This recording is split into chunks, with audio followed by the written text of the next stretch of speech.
This video will be about the disassembly of a Husqvarna 327 HE4. I needed to take it apart because my blades weren't moving anymore. First I'd already done the blade end once, and so I decided I might need to check the clutch end. So this is the process to get the handle off, remove all the screws from the handle. You need to remove them completely because I had left them on just a little bit so they wouldn't fall around, but they wouldn't come apart until I took them out completely. You want to watch and see how the mechanism is for the throttle release or throttle latch, or the brake, which is the orange handle on the top of the grip. You push that down and then you can apply throttle to get the blades to run. Make sure you see how that interacts with the throttle assembly. Also, the cabling feeds into the grip there. There's a channel on each side, one for the white wire, which is the kill switch wire, and then the other side is for the throttle cable. So before you get it all apart, make sure you look at that and maybe take a picture as to what it looks like, because you'll need to feed those back in through those slots. Next step is this cover for the housing here. See, this screws just come out.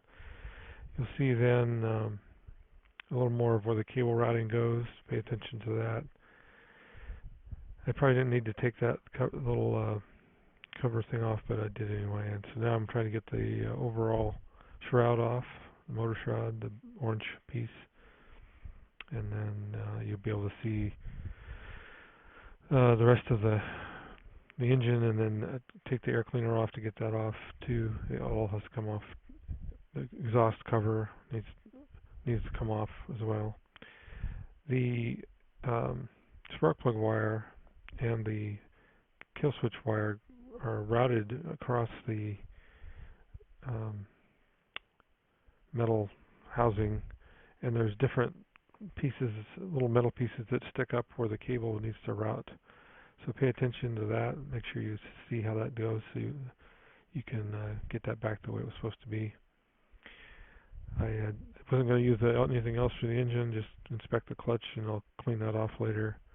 That's the centrifugal clutch there you see on the end of the engine sticking out there. In my case, the shaft wouldn't turn. I couldn't turn it at all, so something was still locked up. So now we'll move down. I'm going to take this gearbox apart again. And to start that, you need to take this cover off, the hinge lock assembly. So there's 3 screws for that. Get all the screws all the way out completely again. Yeah, I can't leave them in partially. Just keep track of everything, of course. And then you slide the cover off the housing. There's one screw that's a little bit longer. Pay attention to which one's longer, and then you'll get it back together right later. Just removing all the screws. Like I said, when you get all the screws out, that cover will slide off. Not sure why I thought I could get away with not loosening the screws, but anyway, finally got them all out. Again, one of them's a different length. So that cover comes off, and then there's a gear with a slot in it that is for tightening the hinge, the blade hinge, or the pivot.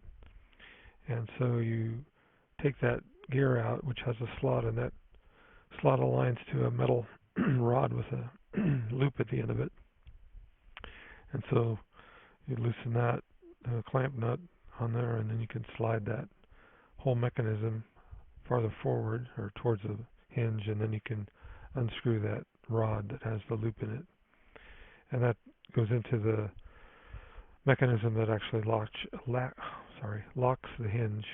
So just unscrew that from the metal bracket there.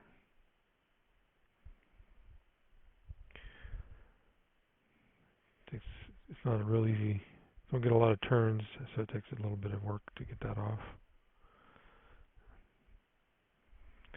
That piece just fits over the top of the screw and nut that are there. So your rod is actually going into the end of the nut, or I'm sorry, the screw. So once you get that apart, just set it aside. That's all there is to that. Next, there's two screws that clamp the gear assembly to the rod or the shaft there. One of them's like a clamp, the other one's an alignment bolt, that top one there. That's a tricky bolt, or yeah, I call it a bolt, I guess. It threads right into the shaft, and it's very easy to strip that when you're putting it back together. So you'll see when I get it, try to reassemble it. It took a long time to get that thing to line up properly. Again, you got to take them all the way out. I don't know why I think I can get away with only partially removing them. You got to take them all the way out, and that's the one you can look in there and see it lines up with the hole in the shaft. The other factor here is this was very hard to get off, and I think it was because it was binding on the shaft. Yeah, you'll see the links. The shorter one goes in the top there. So I try to wiggle that around. It's hard to get a good grip on the shaft from what's exposed there. Decided to take the screw off the pivot eventually, but that wouldn't have mattered. There's nothing that would keep you from getting this off here. I think I should have extended the blade out straight, and I'd get a better so it wouldn't bind so much, because the weight of that kind of pushes sideways on the bar, so it's hard to get it to let go. Just keep working it. I decided eventually, which, like I said, it wouldn't have mattered, to take off the clamp screw. The first time I took this apart, this is the second time I'm disassembling it. I did this same procedure where I'm just loosening that, and it stripped the nut. The nut is more of a lock nut, so I would recommend, actually, and I got away with it again this time, but the first time I didn't, is to loosen the nut where my finger is there, and then loosen the screw. The screw threads into the housing, and then the lock nut goes on it. I was able to find that exact nut at Lowe's, so if you bung it up, you can get a new one. But you can save yourself the hassle and just remove it first. It's hard because of the shape of the metal there. It kind of blocks you getting to a wrench on that nut, but it can be done. Yeah, I was checking to see if it was binding or still turning the shaft, but it wasn't. You just got to keep working it, and eventually it'll come off the shaft there. So I needed to adjust my camera, and I'll do that here shortly. Like I said, I've taken the housing apart before. You start with the two screws, or nuts I should say, on a singular shaft that goes through the whole assembly.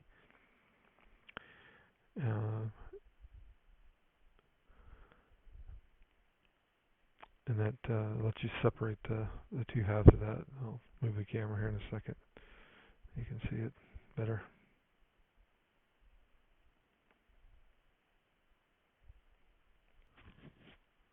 So I'd already taken the one nut off the bolt there.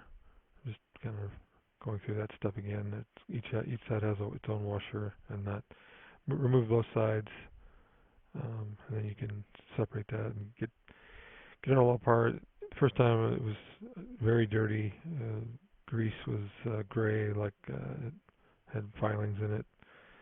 So this second time you'll see it apart. It's actually hasn't been run yet because I couldn't get it to work, so it's going to be a lot cleaner. This also can be pretty tough to get that separated.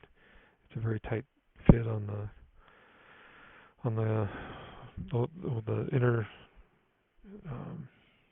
What should I say? The housing fits inside. One side fits inside the other.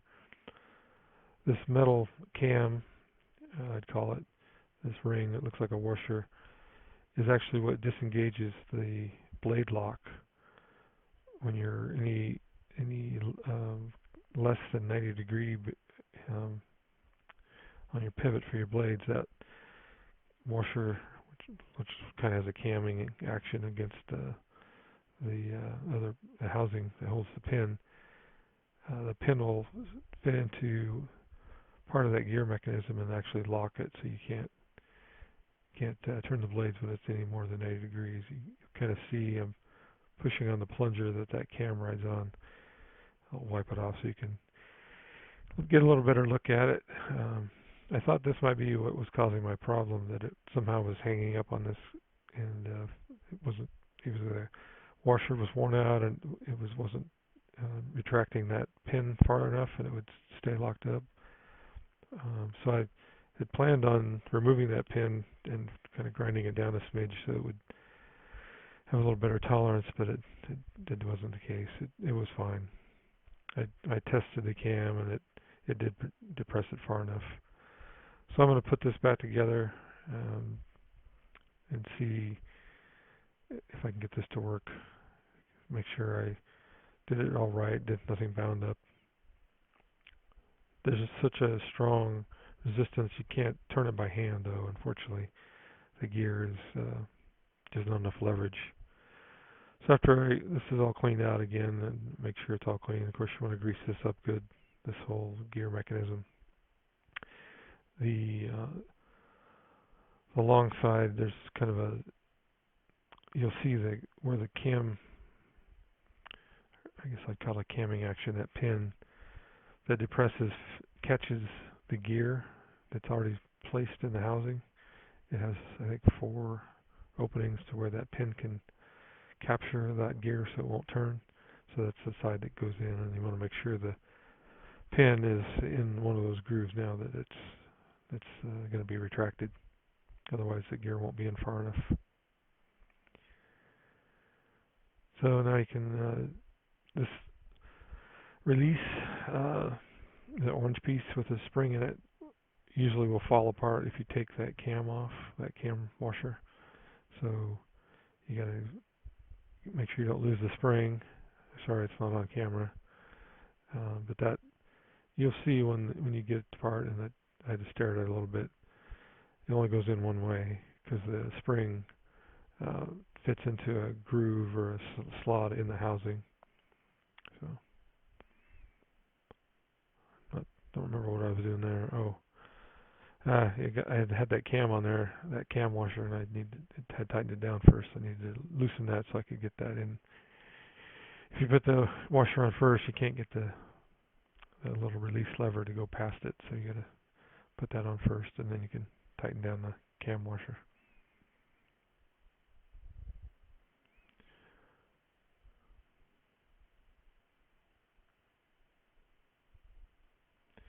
And I actually didn't tighten it fully. I loosened that a little bit off camera because I thought when I was putting it together it might have been binding, because this went on so hard. I wasn't sure why.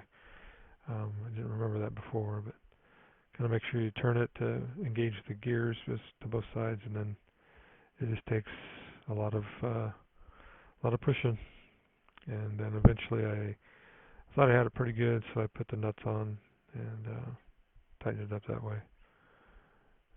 I would make sure you grease that good so it spins freely, or fairly freely. Of course, when you are using the trimmer, you're going to be locking that down with the handle lock, but still it's easier if it's moves easier. Yeah, I kept looking at what might be causing the binding if the gears weren't engaged, so I tried to spin that, but I don't think that was any help. I think it just needed to take more force. So like I said, I eventually just put the nuts on. It looked like it was pretty close, and then I tightened those up, and it came together good.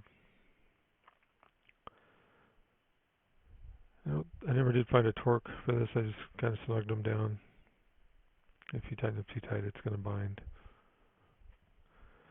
And then I was able to tighten that. Here's where I loosened that cam so I could try to get it together better. Just got ahead of myself. So yeah, I was trying to make sure I wasn't bound up on something to keep it from going together. But nothing was there.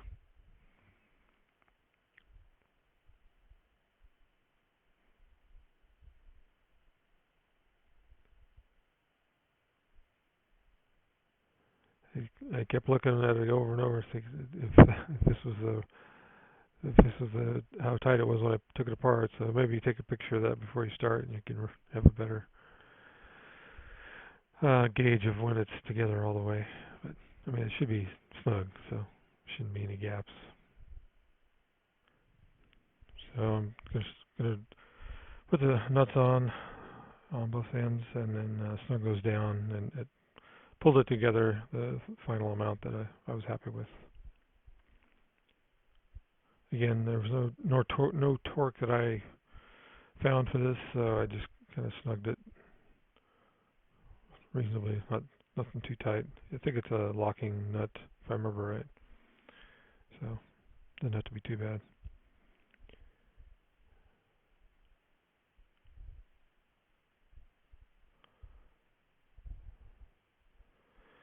So now, to reassemble this onto the shaft, it goes on just about as fun as it took off, which was pretty painful. So again, just kind of try to keep it from binding, up and down, and then you can try to work it onto the shaft. I eventually got, I don't know if you can see it within my hand. It's not here yet, but I had a piece of inner tube I cut and was able to put that in between the glove and the rod, or the shaft, to get a better grip on it so I could push harder.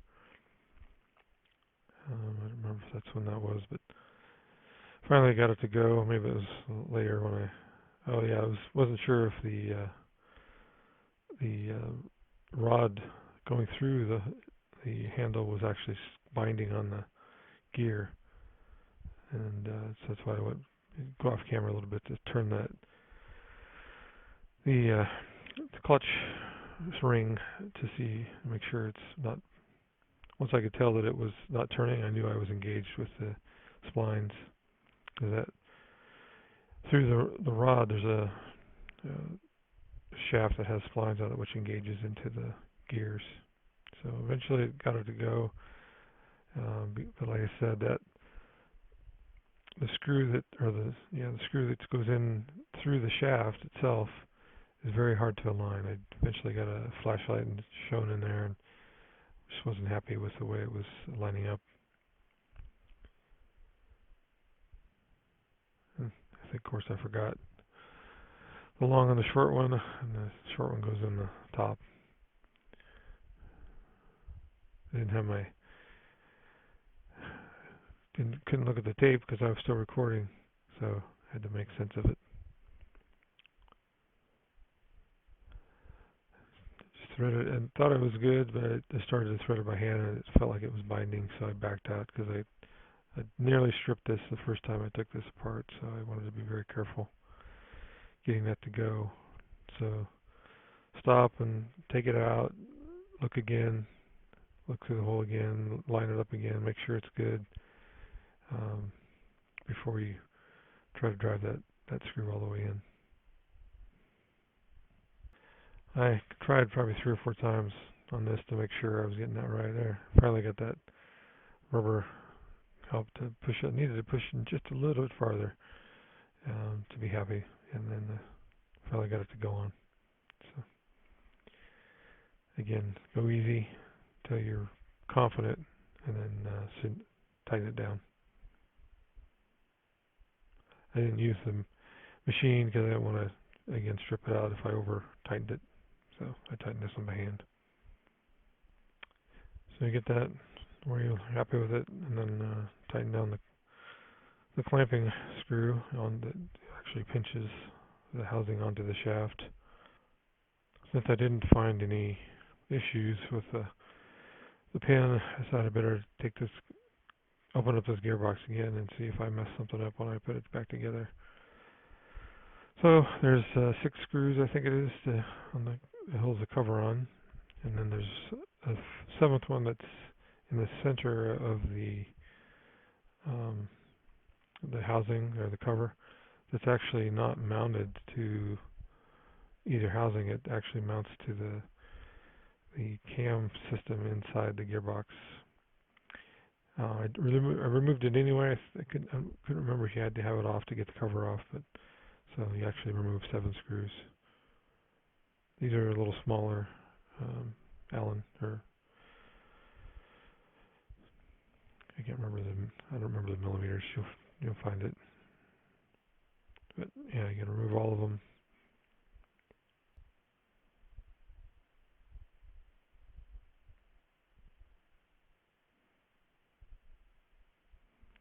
The first time I took this apart, I had to pry it apart. Um, this time I don't think it was bad. This is the screw that it'll actually be turning when the system is running. You'll see that screw turn at speed. So it does tighten down, but it's not part of the housing. So work that has halves of this apart with a screwdriver. You know, obviously don't tear anything up. Kind of work your way around, and it'll separate. There's nothing else holding it in.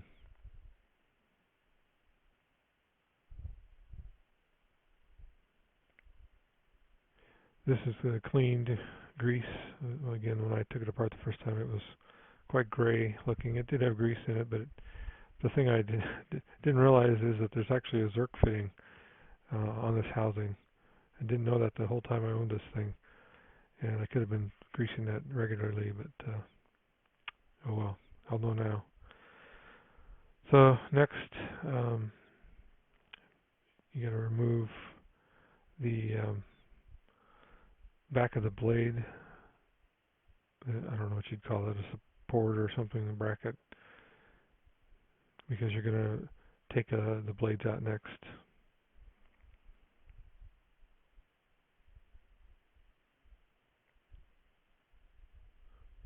Nut and a washer, and then there's two more Allens at the back of the blade there. That holds a metal cover over those. So you got to take those out.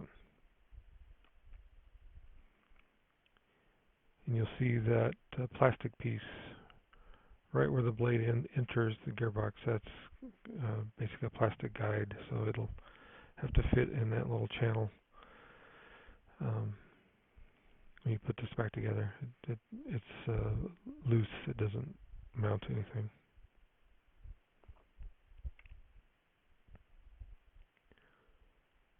I wanted to try to get this all apart and as much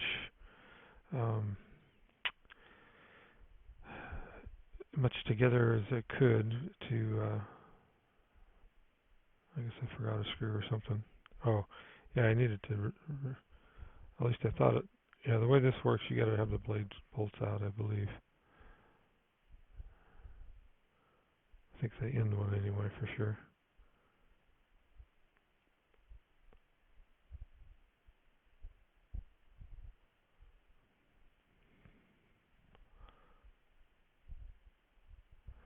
I wanted to try to get the whole thing to come out as easy as in one piece, so I could see if anything was bound up that was causing my my issue.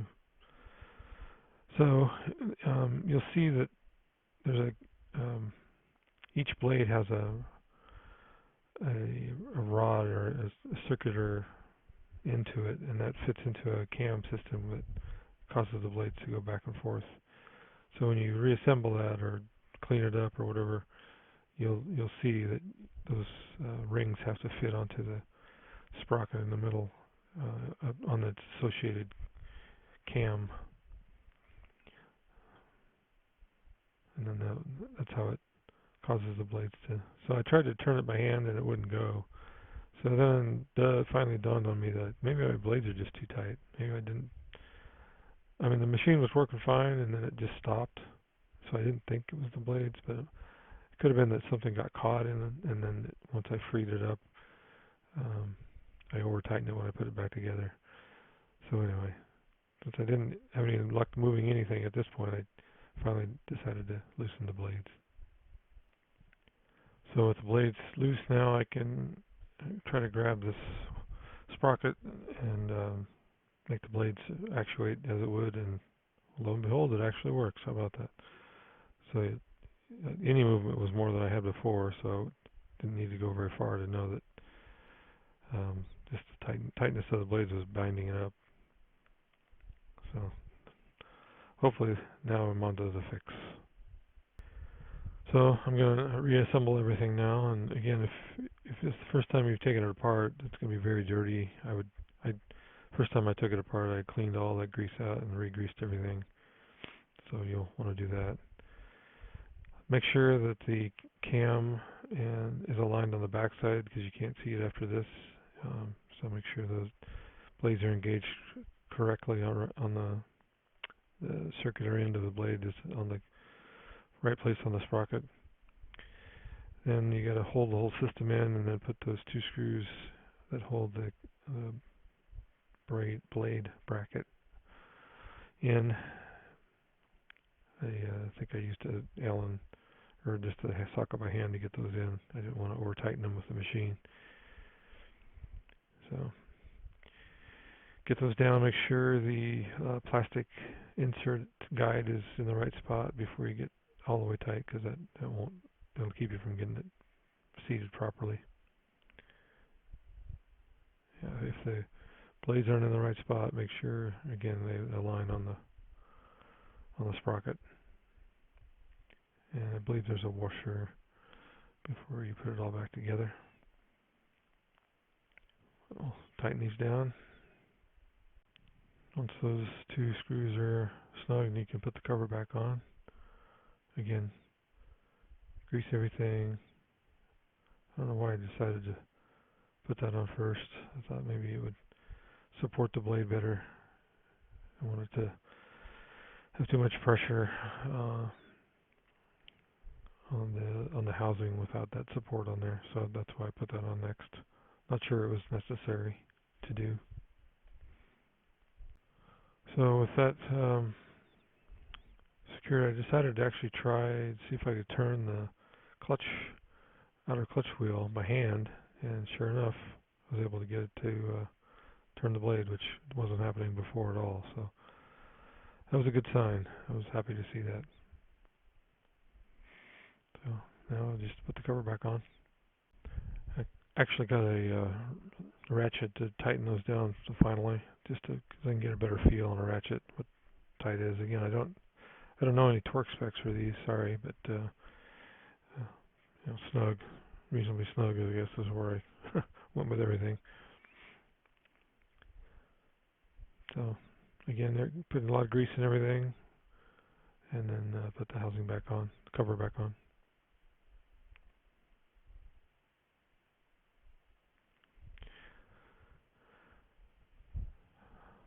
I'll skip ahead past putting the screws in.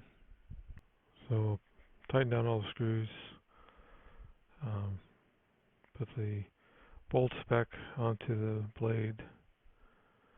I had taken off the kind of I don't know what you'd call it, a guard or handle. It's that black piece that has two screws in it into the housing. Put that back on. Now I'm going to put this hinge tightening bolt back through. Tighten that down first, and then I'm sorry, my video software goes in slow motion after I go in high speed, so I don't know if it's a net loss or not, but I think it eventually gets back to regular speed. But anyway, you put that bolt in, tighten it down, and then you put the nut on as a lock nut. It doesn't have to be super tight, because this whole mechanism gets squeezed by the rod and the bracket eventually. So just pretty much keeps it from falling off.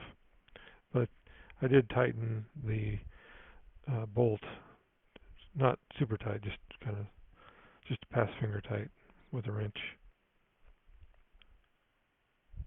So after you get that, then you, like I said, you hand tighten the lock nut. You can use an open end wrench to get that on because of the way the metal tabs stick out. It's kind of a pain. But so now I put this metal cover back over the screw and the lock nut, and then that tightening shaft rod will go into the threads of the housing. It's threaded on one side, so you'll know it's right, and then you basically just thread it in as far as you can.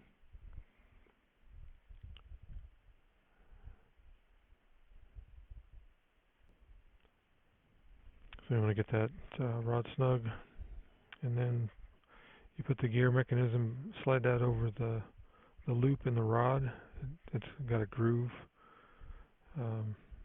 in that. I guess I'd call it a sprocket gear or whatever. So the loop of the rod goes into that groove. I noticed a beveled edge on that I hadn't noticed before. Make sure that gear slides in all the way, and then you want to reposition the whole assembly there so that it's properly spaced on the shaft, so that that groove or that grooved gear thing pushes up against the loop in the shaft. So once you get that all slid into position, then you can put the cover back on, tighten the lock screw on the shaft. I think the first time I put this on, I must have had the wrong screws in or something. It kind of fought me. This time it was on easier. So you just snap that in and then put the screws back on. Since this is all plastic we're going into, I make sure I get them started by hand, and then I use the machine to get it nearly tight. I don't want to over tighten it with that, and then I use a wrench to finish them off. So I'll go over the whole thing at the end with a ratchet to make sure everything fits right. I don't want to strip them with this machine. I guess I used an Allen for now, but then I'm pretty sure I came back later with a ratchet. Now it's time to move back to the clutch end, or the engine end, and I'm going to clean out both sides of the clutch. I guess the drum where it spins inside and engages, and then the actual arms of the clutch itself. Make sure those are cleaned off.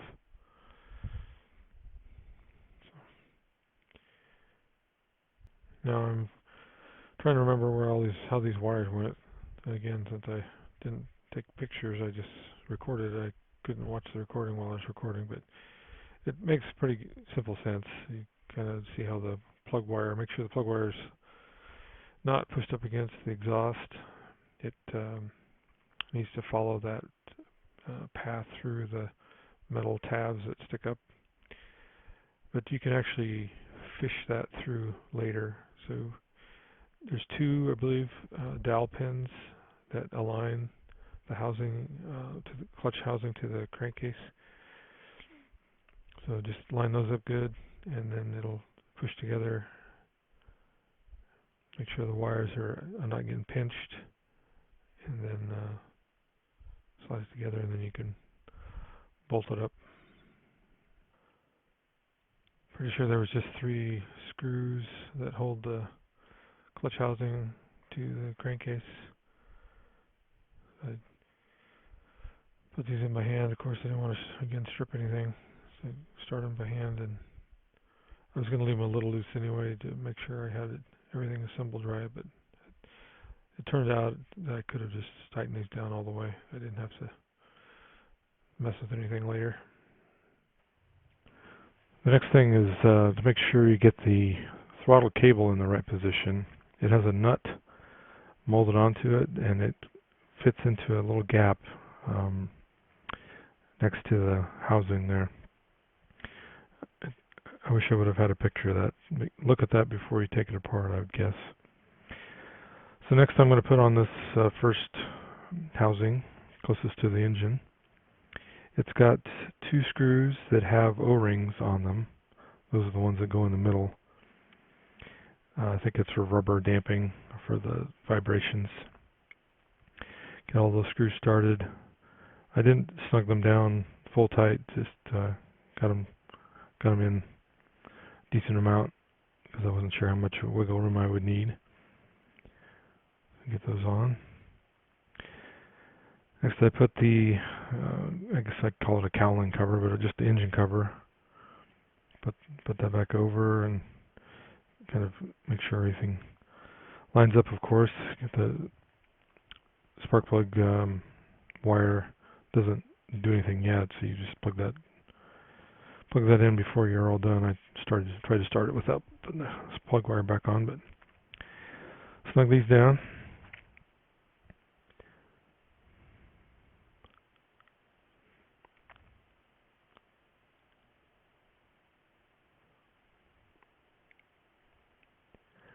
There, make sure that, yeah, the nut on the throttle cable is in the right position, and because now you can't really get to it again.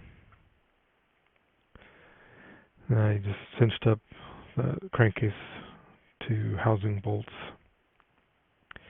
There's the one screw that has a nut on it that the nut is captured in the plastic, so that's the one I just put on there. I don't know that I would have actually had to take that off, or the way things looked.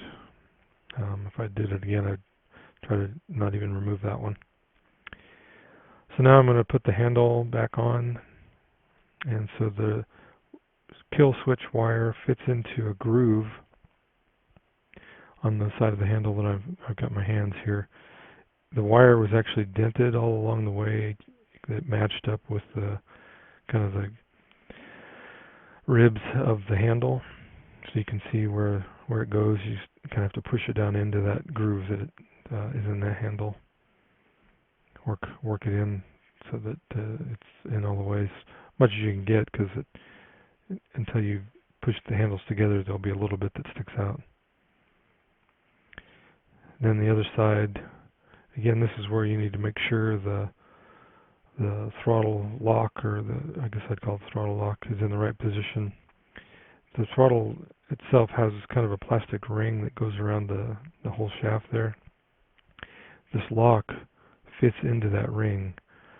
So I'd highly recommend, when you take it apart to begin with, that you look at that and make sure you remember how it goes together, because I didn't take a picture of it when I took it apart. Now I'm trying to get the two halves lined up again. It took me a long time to keep the wires in place. Eventually thought I had everything, but I still couldn't get it to cinch up properly. So I eventually just put some screws in to get it tight, and I tried to figure out how I could push those wires into the grooves. I thought that's what was hanging me up. And so this way I could try to get my little screwdriver and push things in. So these are just, fairly well started to hold it in position. Finally figured out that I needed to pull the throttle cable back just a little bit. It was bound up in the handle against the plastic housing, and once I did that, it was able to get it cinched up properly. The fuel return hose came out of the tank on me, so I was just getting that pushed back in through the hole there. I'm going to see if it turns over and starts now. Got to put the plug cap back on. Yep, it starts, and the blades are moving. How about that? Simple fix all along, but I wouldn't have got to make this video otherwise. So now I put the covers back on, exhaust. I'm going to do another video of exhaust modification I did that really improved the engine starting, and I think it'll improve the performance, but that'll be another video. So I'm just going back with the ratchet and making sure everything's snug. I try not to over tighten it with the electric one, just to be safe. But now, final cinching up of everything. Now, to properly tighten the blades, bolts, you tighten them up till they're just tight, and then back off quarter turn, and then lock the lock nut on the other side. So, hope this helps you. Talk to you next time.